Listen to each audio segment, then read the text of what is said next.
Good morning. This is July 21st, 2010, and what I want to talk about today is the importance of the debt validation letter. This has to do with unfair debt collection practices, and let me tell you what the debt validation letter is.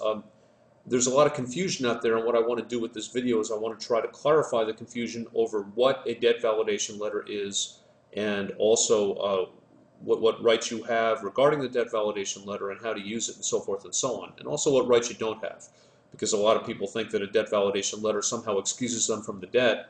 That is not true.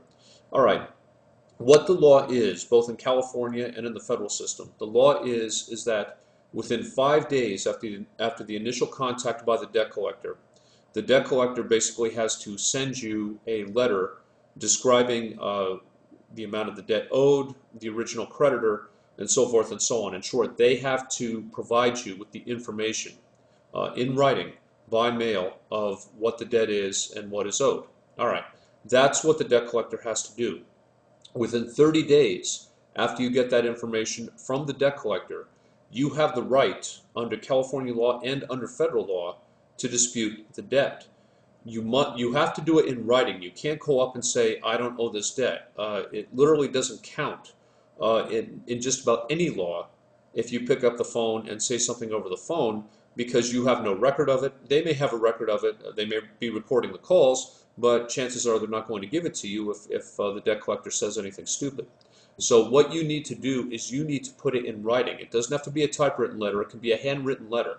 But you need to put in writing your response to the notification of debt from the debt collector.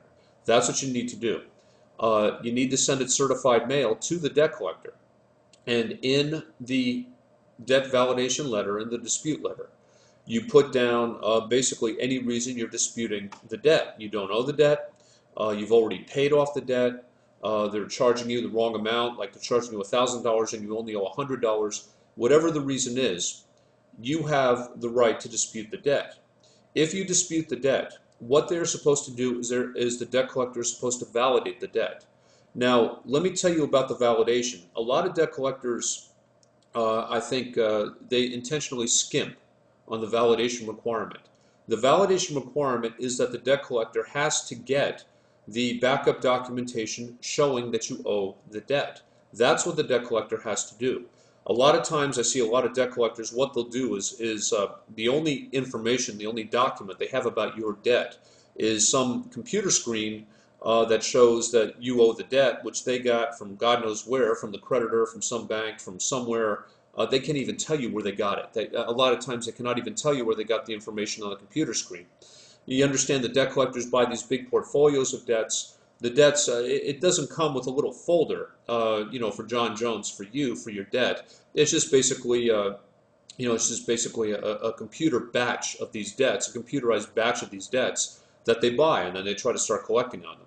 So a lot of times what the debt collector is going to give you is just a little computer screen printout showing that you supposedly owe the debt.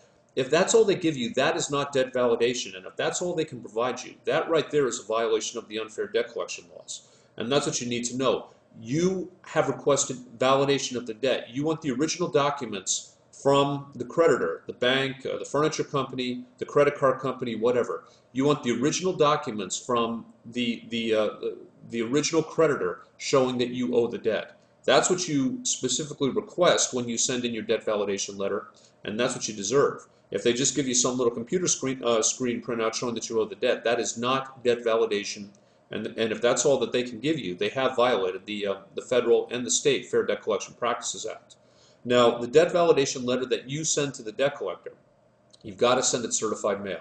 You've got to keep a copy, or you've got to keep a record showing that you mailed the letter out to the debt collector and showing that they received it.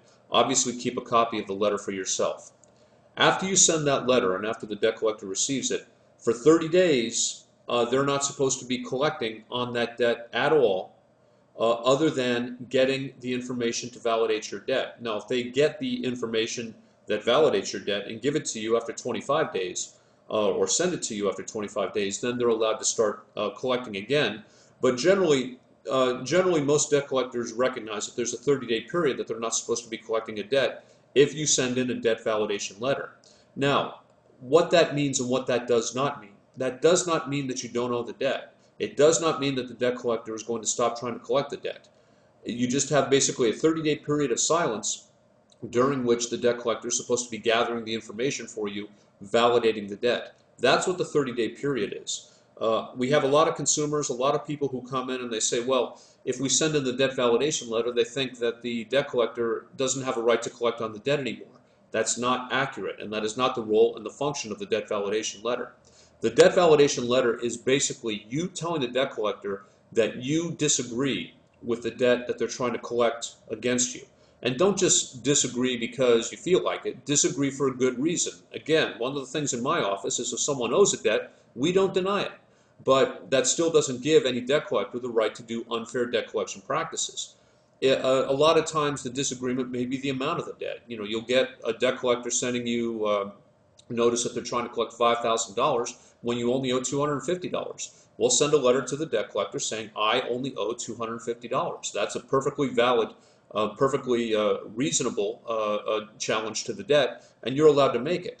You know, don't just send out the debt validation letter just because you don't feel like paying it. You know, if it's a debt that you do owe and you don't feel like paying it, honestly, what we recommend is to talk to the debt collector and just explain, you know, that you're tight right now, you know, you're having troubles and so forth and so on. Negotiate with them a little bit, but you know, don't use the debt collection, you know, the unfair debt collection statutes and laws. You know, basically try to squeeze out of a good debt. If the debt is good and valid, then you should be working out a reason to pay it. It doesn't give them a right to violate the debt collection laws, but basically what we're looking for in my firm is we're looking for the legitimate violations of the debt collection laws. That's what we're looking for.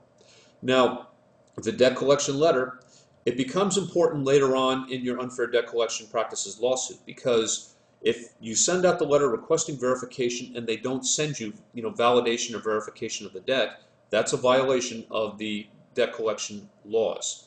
And if they just send you some little computer screen, that is an insufficient validation. That's a violation of the debt collection laws. If they're going to be collecting on you, you have a right as a consumer to find out exactly what they're collecting on, and that is the role and function of the debt validation letter, nothing else. The role and function of the debt validation letter is giving you a tool so that you can find out exactly the debt that they're collecting on. I hope this information is helpful, and obviously please contact us if you have any questions.